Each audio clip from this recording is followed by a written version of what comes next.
Hi, this video is part of a series of videos having to do with completing the user input sheets for Sea Grant's Integrated Financial Planning Model for Kelp Aquaculture. This page has to do with startup costs for a kelp nursery operation. If this is your first time coming to these series of videos about completing this financial model, you probably want to start with the introductory video in which I show you how to navigate the model and how to complete the business model page. Okay, so this video assumes that you have already identified what your business model is and that you know sort of generally how to navigate this model and how to complete the inputs. All right, so we're just going to use this hyperlinked graphic here to go straight to the startup costs for a nursery page. Okay, so here we are. This is the startup costs for the nursery page, and as is the case for every one of these user input sheets, there is an instruction box on the top that sort of guides you through using this page. Okay, so if you don't want to listen to my voice, you can just work through following these directions up here. Okay, so this page, the first thing I want to note is that it's quite long. All right, there are 10 distinct areas having to do with setting up a kelp nursery. And as I said, some of them are quite lengthy. So I'm just going to quickly, before we even get started here, scroll down to the bottom of this page. So you see it keeps going and going and going and going and going, right? So there are 400 lines, over 400 lines in this worksheet. Now, you are not going to fill in every single one of them. And there was some debate when we were setting up this model as to whether we should include every single thing on this page. And the decision was made that, yeah, it's good to prompt users to think about everything. Even if the answer is no, I'm not going to need that thing, it's still important to look at every single thing you might need for a kelp nursery. Okay, so we're going to go up to the top and talk about the different sections of this work page or this worksheet. Okay, so up here, as I said, we have the sort of instructions in a box, in a text box, and then as we continue down, you come to an area which refers back to the business model. Now, these cells up at the top here, these are grayed out, which means that you can't enter data in there. Okay, you can't go and try to change anything here. See what happens? I went and tried to change what was in my nursery production cell, and I got an alert that I can't make those changes. This has to do with the protection, and it has to do with data integrity. Right, so as is the case all through this model, these grayed out cells you can't do anything with. Okay, the only place where you should be trying to enter data is in white cells, right? So here in this top box, this is just reminding you of the decisions that you've made already. Okay, so we are looking at an integrated model where we are transporting water into our nursery and where we are going to sell some of that seed string that we produce to growers. Okay. Now, the next section is where you're going to kind of think about how much you want to be producing. Okay, and we can get at this a couple of different ways. Right? If you just want to say that I'm going to have a certain number of tanks and I'm going to have, 200-foot spools and I'm going to have 10 tanks and I'm going to have 10 spools per tank, right? So let's say you think like that, right? That means that you are going to be needing to have 100 spools and that you're going to be producing 20,000 feet of seed string. This all calculates based on these numbers. Okay, not everybody thinks like that. Sometimes people are like, you know what? I want to produce 10,000 feet of string. Right? So sometimes people think sort of top down rather than bottom up. Okay, if you decide, let's go ahead and empty out those cells. Right. You'll notice that even just beginning to enter numbers in here, once I emptied out these cells, I got this little error message, right? So we'll see how this goes as we start putting in sort of more realistic numbers, right? So let's say I want to produce 10,000 feet of seed string. Okay. Now I have this message over here that says continue adjusting your inputs to reach the desired number of spools. Okay, so if I'm going to have, as we said before, I'm going to have 10 tanks, I'm going to have 200 feet of seed string per spool, and I'm going to have 10 spools per tank, right? That's going to get me to 20,000 feet of seed string, which is not what I said I wanted to do. Okay, so what's going to happen over here is we're going to have this little error message until our numbers add up. Right, so let's say I'm going to have 5 tanks, and now this 10,000 goal is the same as what we actually calculated. Okay, so that's the first thing.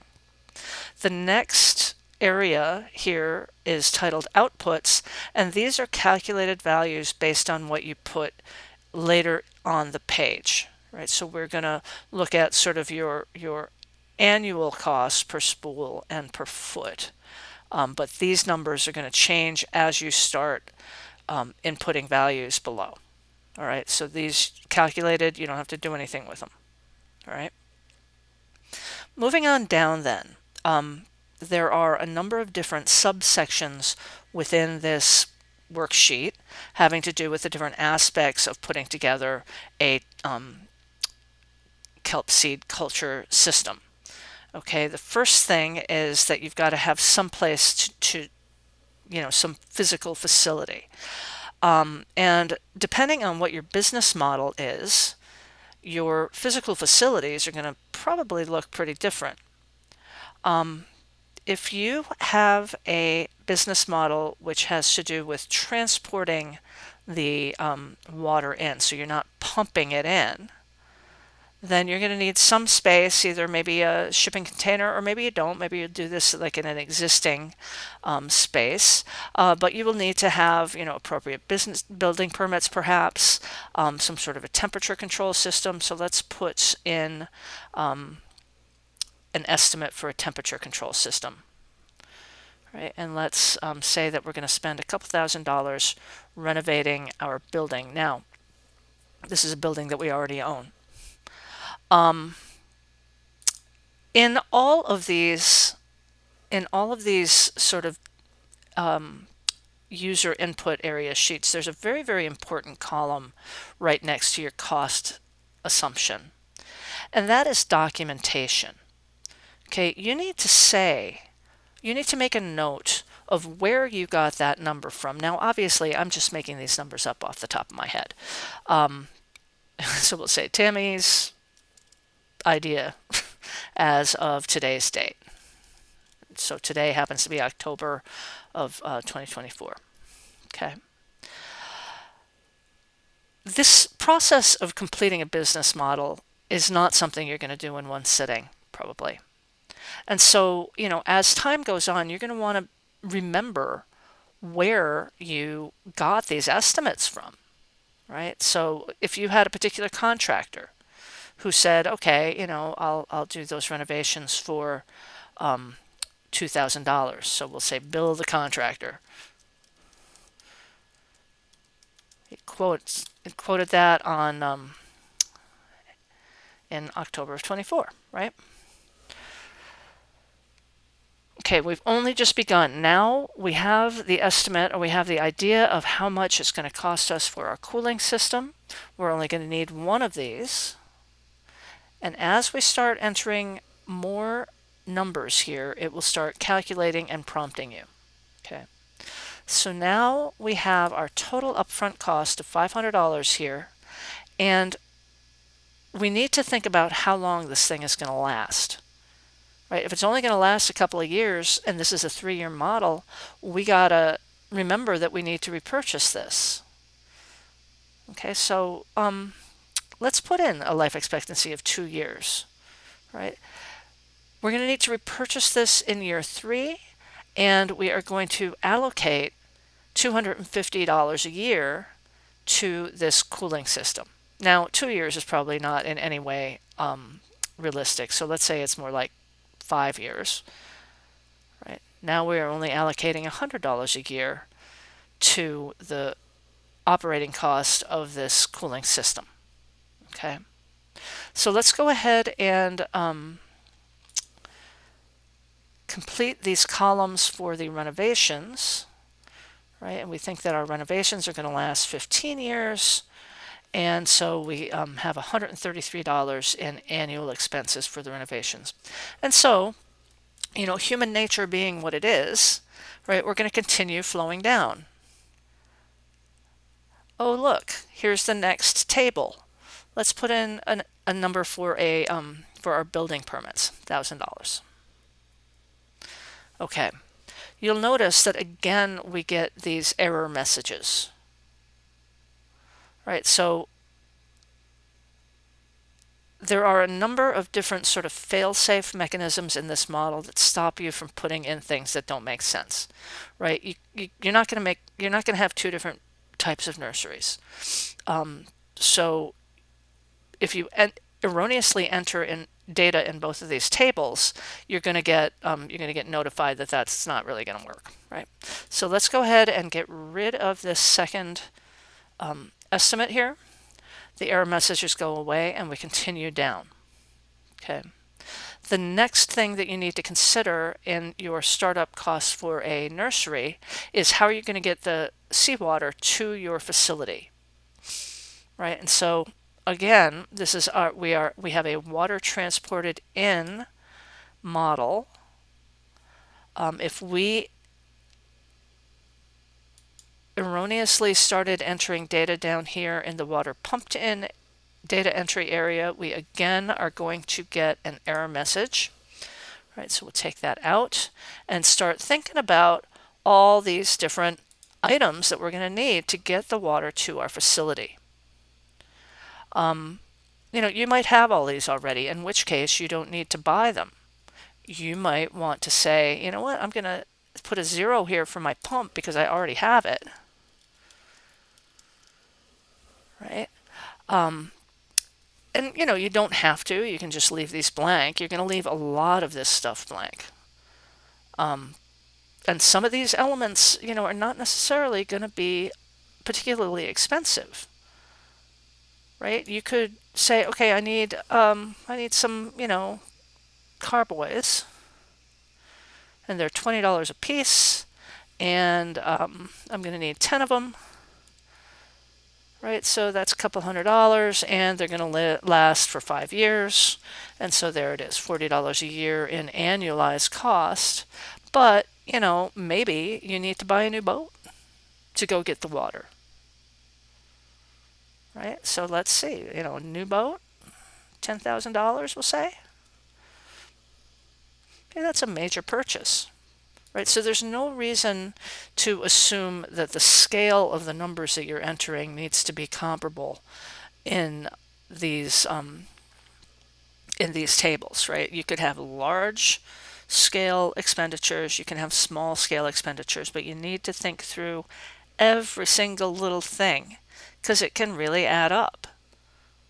Right, so we'll get a boat, and it's going to last 10 years. And so that's $1,000 a year that I have to allocate to that boat. Okay. So you keep going down these different sections. The next thing you need to think about is how are you going to filter and sterilize your seawater once you've got it on your facility. And here you'll notice beginning at this point, there aren't two different options, right? Once you've got the water to your facility, then you got to do the same thing to it. You got to clean it, you got to filter it. Got to make it so that it's a suitable environment for growing kelp seeds, right? So you work your way through these tables as we did above, and I don't want to take too much time in this video going through the details of every single one of these tables, or we'll be here for, you know, an hour, which nobody wants. Continuing then.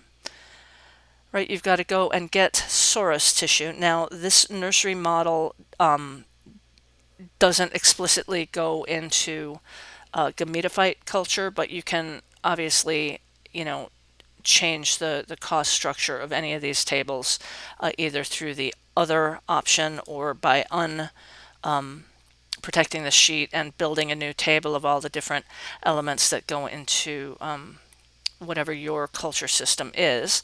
This particular table assumes that you're going to go out and get live wild sorus tissue. And then you've got to create the tank system. Now, here, you'll begin to see that some of these values come down from above. And here is one of those examples of a cell that has a little red triangle in the corner. And when I hover my cursor over it, the comment is not showing up. So what you can do up here in the Review tab, right, when you have a cursor on a cell that has a comment in it where the comment isn't showing, you can just ask it to show it. There it is. So here's my little comment that says that the value flows from your choice above and cannot be changed here. Okay.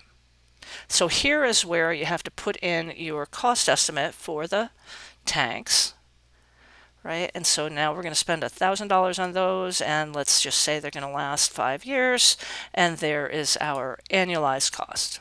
Okay, if you want to get rid of that comment, you just go to the Review tab again, hit Show and Hide Comment, and it will hide.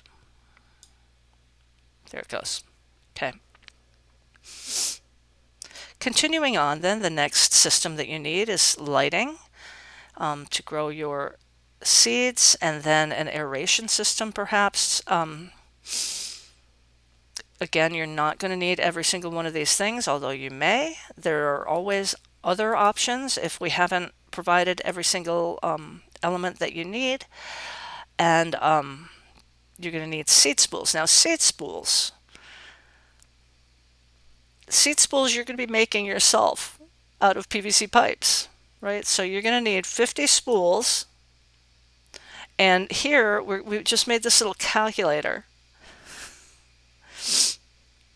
Right, so we have this little calculator to get to how many PVC pipes you need to buy in order to make the number of spools that you need. So if we say that these spools are 18 inches long and the pipes are 8 feet long, then this tells you that you need to get 10 PVC pipes, right? So that's a cute little calculator. I'm very happy with that calculator. All right, so here's our PVC pipes. They're $50 a piece. I have no idea whether that's a correct number. So it's $500 in PVC pipes. You're going to need 10,000 feet of seed string, tufting twine number 9, and per foot, we'll say it's 5 cents. All right, so that's $500 in string. It's consumable, right? It's only going to last you 1 year. So you're going to need to re-buy this in year 2.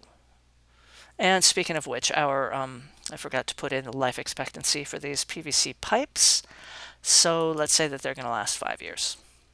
So moving on, we come to this very long table having to do with laboratory equipment. Okay, you may or may not need every single one of these items, but we tried to be comprehensive just to prompt you to think through all the details of what might be involved in setting up a kelp nursery. And then the last couple of tables here have to do with nutrient media and germanium dioxide. Okay.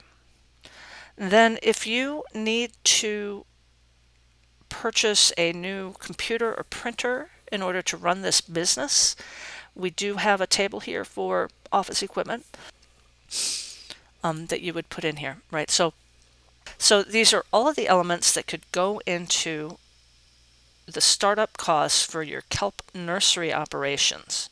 Okay, it is detailed, it is lengthy, there's a lot of things that you may or may not have thought of. So I'm going to end this video here and then move on to some of the other user input sheets.